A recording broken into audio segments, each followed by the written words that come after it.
사랑하는 반석의 성도 여러분, 2020년 6월 2일 새 아침이 밝았습니다. 오늘도 주의 말씀으로 하루를 시작하고 성령께서 무엇이라 말씀하는지 귀를 기울이고 오늘 하루를 출발하면 좋겠습니다. 고린도서 1장 10절에서 17절입니다.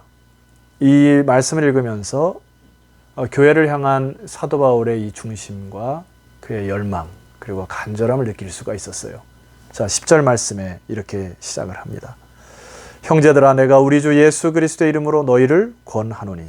여기에 권한다라는 말은 간절히 간청하다, 권면한다 이런 뜻입니다. 사도 바울이 사실은 이제 이 말을 하기 위하여서 고린도서를 쓴 거거든요. 이게 무슨 말이냐고 하면은 그 다음 말씀 보니까 모두가 같은 말을 하고 너희 가운데 분쟁이 없이 같은 마음과 같은 뜻으로 온전히 합하라. 사실 고린도서 전체를 합하면 이 한 문장이거든요. 모두가 같은 말을 하고 너희 가운데 분쟁이 없이 같은 마음과 같은 뜻으로 온전히 합하여야 한다. 왜 그랬을까요? 여러분, 여기 분쟁이라고 하는 단어에 주목할 이유가 있습니다. 분쟁이라고 하는 단어는 헬라어 어원적으로 풀이해 보면은 두 가지로 쓰여요. 옷과 그물이 찢어진 상태를 이야기하고, 두 번째 뜻은 우리가 사람으로 얘기하면 마음이 갈라진 상태입니다. 예를 들어 그물이 찢어진 상태로 배를 몰고 물고기를 잡기 위해 나갔으나 잡을 수가 없어요. 마음이 갈라진 상태로 하나님의 나라를 하려고 나가서 일을 해도 열매를 거둘 수가 없고 사람을 낚을 수가 없는 상태가 되기 때문에 사도 바울은 모두가 같은 말을 하고 같은 마음과 같은 뜻으로 온전히 합하라 얘기합니다. 여기 이 온전히 합하다라고 하는 단어는 카타르티조라고 하는 헬라어의 단어인데, 이것의 정확한 뜻은 뭐냐 하면 그물을 기워서 쓸만하게 하다 이런 뜻입니다. 기계로 예를 들자면 부품들을 잘 정비하여 차가 굴러가게 하다 이런 뜻이에요. 제가 어제 말씀드렸던 것처럼, 새벽에 말씀드린 것처럼, 그래야 사명으로 하나님의 전쟁을 할 수 있다. 나의 전쟁이 아니고 나의 인생의 덕을 쌓는 것이 아니고 하나님의 나라와 하나님의 의를 위하여 싸울 수 있는 그런 준비 태세가 뭐냐? 온전히 합할 때 비로소 사람을 낚고 물고기를 낚을 수 있는 그런 교회가 된다. 고린도 교회가 이렇게 분열되고 분쟁된 이유가 무엇이었을까요? 많은 사람들이 네 가지로, 네 파로 나눠지게 되는데 11절의 말씀 보니까 내 형제들아, 근로의 지편으로 너희에 대한 말이 내게 들리니 곧 너희 가운데 분쟁이 있다는 것이니라. 내가 이것을 말하거니와 너희가 각각 이르되 나는 바울에게, 나는 아볼로에게, 나는 게바에게, 나는 그리스도에게 속한 자라 한다는 이것이니. 이게 뭐지요? 파당이요, 분쟁, 마음이 갈라져 버린 것입니다. 이렇게 교회 안에 한 지붕 안에 네 파가 나눠지다 보니까 그물이 찢어져 물고기를 잡을 수 없는 상태가 되었으니 사도 바울이 그들에게 간절히 얘기하는 것입니다. 여러분, 왜 이렇게 갈라졌을까를 생각을 하고 추적을 해보니까 바울이라고 하는 인물은 고린도 교회를 설립할 당시의 원년 멤버에 가까운 사람들이 모인 것입니다. 그래서 바울을 중심으로 시작된 교회이므로 자기는 바울과 긴밀한 관계가 있다고 해서 한 무리. 두 번째, 여기 아볼로라고 하는 사람은 그때 당시에 모든 대학과 철학의 중심지가 알렉산드리아입니다. 그 알렉산드리아에서 아주 교수에 가까운 신분에 있었던 이 사람이 들어오게 되니까 지식 있는 사람들이 몰리기 시작했어요. 또 베드로는요, 여러분 아시다시피 베드로는 조금 지혜와 지식이 조금 떨어진 사람이었으나 그의 열정은 둘째가라 하면 서러울 사람입니다. 그러니까 열정이 있는 뜨거운 사람들이 베드로를 중심으로 모인 것이에요. 마지막에 그리스도파는요, 야, 니들 다 필요 없고 나는 그리스도의 설교를 직접 들은 사람이고 그리스도를 따라다녔던 사람이었고 어떤 그런 자기의 정통을 주장하는 이 한 네 무리가 생겨버린 것입니다. 자, 여러분, 우리가 여기서 함께 좀 생각해야 될 문제가 하나 있어요. 이 도널드 맥가브란이라는 사람이 그 풀러 신학교 대학원의 교수인데, 이분이 교회 성장학을 가르치는 분이었습니다. 그의 책 가운데 내용을 보면 동질 집단의 원리라는 게 있어요. 제가 한번 읽어드릴 테니까 이것이 여러분 맞는지 틀린지를 한번 보세요. 사람들은 인종, 언어, 그리고 계급의 장벽을 넘지 않고 기독교인이 되기 원한다. 다시 한번요. 사람들은 인종, 언어, 그리고 계급의 장벽을 넘지 않고 기독교인이 되기 원한다. 맞는 듯 하나 이 부분은 좀 틀렸습니다. 실제로 맞는 것이 이 반 정도가 되고 반은 틀렸으니 틀린 것이에요. 이게 완성 작품이 아니라고요. 이게 세상적인 예를 들어 성장학이나 이런 것에서는 어울릴 수 있습니다. 뭐 예를 들어 동질 집단끼리 전도를 하고 동질 집단끼리 뭉쳐야 하고 그런 문화를 형성하여 선교를 하고 전도를 하고 교회를 성장시키면 된다라는 논리거든요. 여러분 실제로 이런 원리로 예를 들어 강남에는 지식인들이 모이는 교회가 있고요. 어느 파에는 사회운동가들이 모이는 교회가 있고요. 어느 쪽에는 사회적으로 신분이 높은 사람들끼리 모여서 교회를 이루는, 이 파당끼리 모여서 교회를 이루는, 서로가 싫으니까 우리끼리 맞는 문화로 동질 집단의 원리로 모이는 이런 집단의 교회들이 생성되기 시작했습니다. 초대교회 그런 교회가 뭐가 있었죠? 예루살렘 교회입니다. 예루살렘 교회는 성령의 은혜로 교회는 시작하였으나 그들이 정통 유대인으로 다른 사람과 섞이기 싫어하여서 자기들끼리 똘똘 뭉쳐서 있었던 거예요. 그런데 하나님의 영이 예루살렘의 핍박과 박해를 통하여 그들을 흩어버리시죠. 하나님 원하시는 게 아닙니다. 동질 집단, 자기들의 지역 이기주로 모이는 것을 싫어하세요. 그것은 교회의 온 모습이 아닌 것이에요.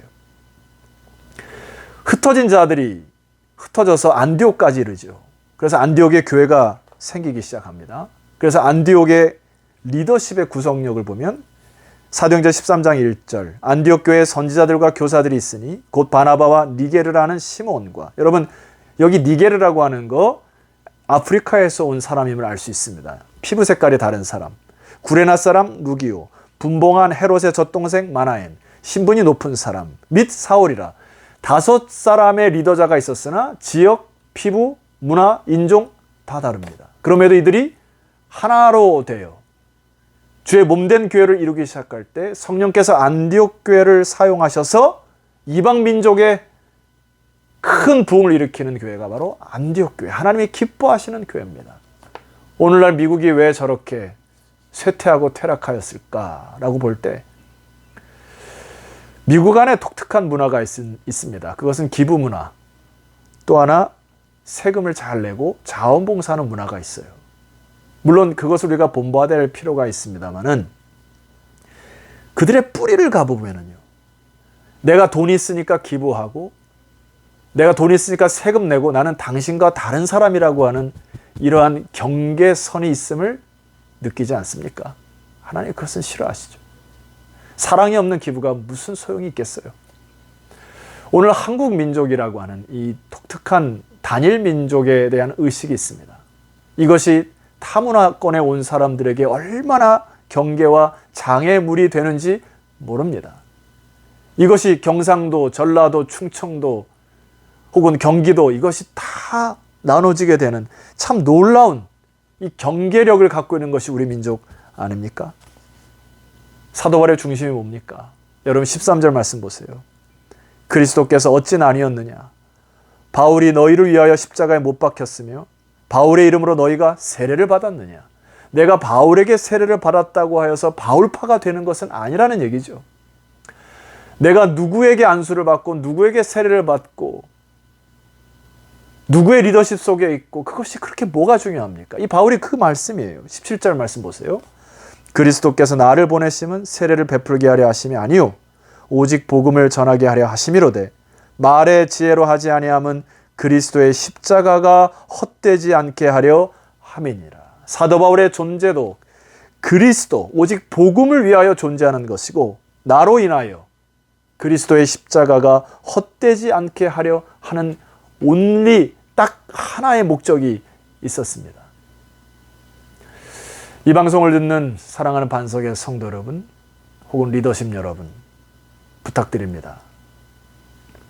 흩어졌던 마음이 갈라진 것 온전히 합하시기를 소망해요.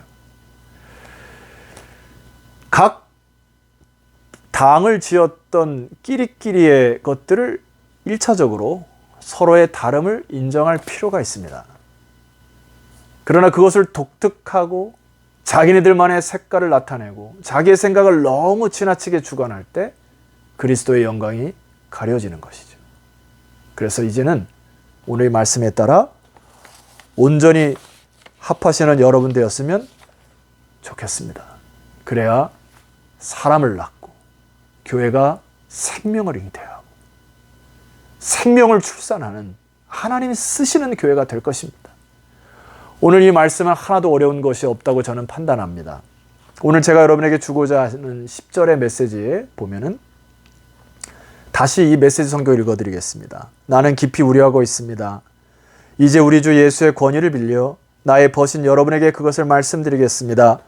절박한 심정으로 말씀드립니다. 서로 사이좋게 지내십시오. 서로 배려하는 법을 익히십시오. 공동체로 살아가기를 힘쓰십시오. 여러분, 힘쓰고 배우는 것을 익히고 사이좋게 지내는 것은 누구의 일도 아니라 우리의 일입니다. 온전히 합하라는 주의 음성을 들으십시오. 우리가 서로 온전히 합하라고 하는 것은 헬라어 원어에 보면 그물을 깁다. 부속들을 맞추어 정상을 시키다. 여러분, 부속이 맞춰져야 차가 움직이죠. 그물을 기어서 배로 나가야 물고기를 잡는 거 아닙니까? 우리의 마음이 분열되고 분쟁되는 순간 하나님의 영광이 떠날 것입니다. 이 말씀 기억하시고 오늘 말씀대로 온전히 합하시는 거룩한 아침 되었으면 좋겠습니다. 기도드립시다. 하나님 아버지, 오늘 주께서 말씀하시는 음성에 귀를 기울이게 하옵소서. 세상은 어지럽고 여러 가지로 교회를 압박하고 조여오는 이 현실 속에서 우리끼리 분열하거나 파당을 짓거나 마음이 갈라진 채로 살아가지 않게 하옵소서.